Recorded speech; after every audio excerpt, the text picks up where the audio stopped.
The parlor smelled of lavender sachets and judgment. Margaret Hartley sat with her hands folded in her lap, spine straight, breathing shallow. Across from her, on the velvet settee that had belonged to her grandmother, sat her mother and two sisters. Their faces wore the same expression, pity dressed up as concern. "We've made a decision," her mother said, voice clipped and certain. "For your own good, Margaret." Margaret felt her chest tighten. Nothing good ever came after those 4 words. Her older sister, Caroline, leaned forward with a smile that didn't reach her eyes. "We've arranged a position for you. Out west, in the Montana Territory." Margaret blinked. A position. Her younger sister, Amelia, giggled behind her glove. "As a mail-order bride, can you imagine? They're so desperate for women out there. They'll take anyone." The words landed like stones. Anyone, even the Barren daughter, who had shamed the family by failing to produce an heir during her brief, miserable marriage. Margaret's late husband, Thomas, had been chosen by her father, a man of business, twice her age, who spoke to her only when necessary. When she didn't conceive within the first year, he grew cold. By the second year, he stopped coming to her room entirely. When he died of a heart condition 3 years into their marriage, the doctor's examination revealed the truth. Thomas had been the problem, not Margaret. But by then, the damage was done. The whispers had already started. The invitations had already stopped. Margaret was 26, widowed, and considered used goods with a barren womb. Her mother's voice pulled her back. A rancher named Samuel Cross placed an advertisement. "He needs a wife to help run his homestead. It's simple work. Cooking, cleaning, tending to things." Caroline's smile sharpened. "Far away from Boston society. Far from the embarrassment you've caused us." Margaret's hands tightened in her lap until her knuckles went white.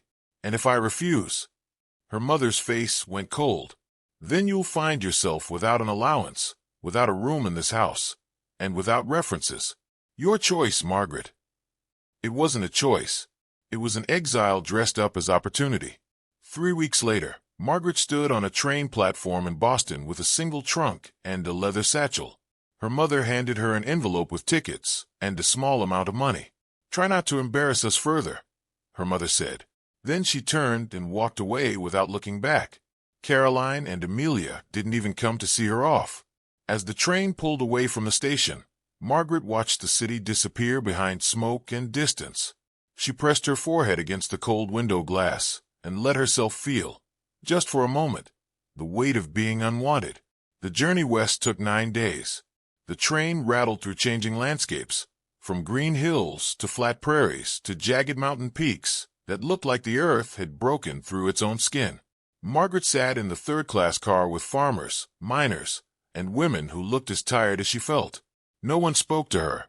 She was grateful for that. When the train finally stopped at a small station outside Helena, Montana, Margaret stepped onto the platform and breathed air so clean and cold it hurt her lungs. The sky was bigger here, bluer, like someone had stretched it wider than it was supposed to go. A man waited by a wagon, tall, broad-shouldered, wearing a worn coat and a hat pulled low. He looked up when she approached, and his eyes were a warm brown, tired but kind. "Mrs. Hartley?" he asked. "Yes, I'm Samuel Cross." He picked up her trunk like it weighed nothing. "Welcome to Montana." The ride to his ranch took 2 hours. Samuel didn't talk much, but when he did, his voice was steady and honest. He told her about his land, about the cattle, about the long winters and short summers. He didn't ask about Boston. He didn't ask why she'd come. Margaret was grateful for that, too. The ranch was simple. A sturdy log house with a stone chimney, a barn, corrals, fields that rolled toward distant mountains. It wasn't grand, but it was clean and well kept. Inside, the house smelled of wood smoke and coffee. The furniture was plain but solid. Everything had a purpose. Nothing was just for show. "Your room," Samuel said, opening a door off the main room. Inside was a bed with a quilt, a dresser, and a window that looked out at the mountains. Margaret set down her satchel. "It's lovely." Samuel nodded. "I'll sleep in the loft. Meals are simple. I'm not asking for much. Just help keeping the place running. And companionship, I suppose. It gets quiet out here." That night, After a simple supper of stew and bread, Margaret lay in her bed and stared at the ceiling. For the first time in years, no one was telling her she wasn't enough. No one was measuring her worth by what her body could or couldn't do. She closed her eyes and let herself hope, just a little, that maybe this exile could become something else. Weeks turned into months. Margaret learned the rhythm of ranch life. She cooked, cleaned, mended clothes. She learned to gather eggs without spooking the hens and to churn butter until her arms ached. Samuel was patient. He showed her how to read the sky for weather, how to tell when the cattle were restless, how to stack wood so it dried proper. They worked side by side, and slowly, something quiet grew between them. Not love, not yet, but respect, trust, the kind of partnership her first marriage never had. One evening, after supper, Samuel looked at her across the table. "Can I ask you something?" Margaret's stomach tightened. "Yes. Why'd you really come west?" She could have lied, but something about the way he asked, gentle and without judgment, made her tell the truth. "My family sent me away. They said I was barren, a shame to the family name." Her voice didn't shake. She'd said it enough times in her head that the words came out flat. Samuel was quiet for a long moment. Then he said, "You're not ashamed, and you're not barren." Margaret looked up, startled. "I've seen you with the calves," Samuel continued. "The way you care for things. That's not a barren heart." He paused. "Your family didn't send you west. They set you free." Tears stung Margaret's eyes. She blinked them away fast. That night, something shifted. Not in the way they worked together, but in the way they sat together. The silences felt warmer.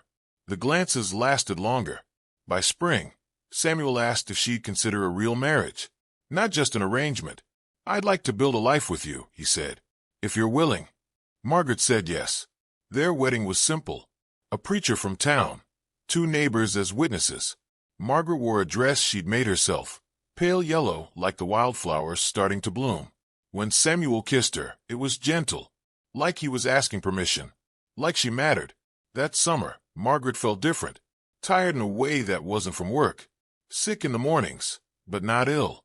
Her body felt strange, like it was changing from the inside. She waited 2 months before riding into town to see the doctor.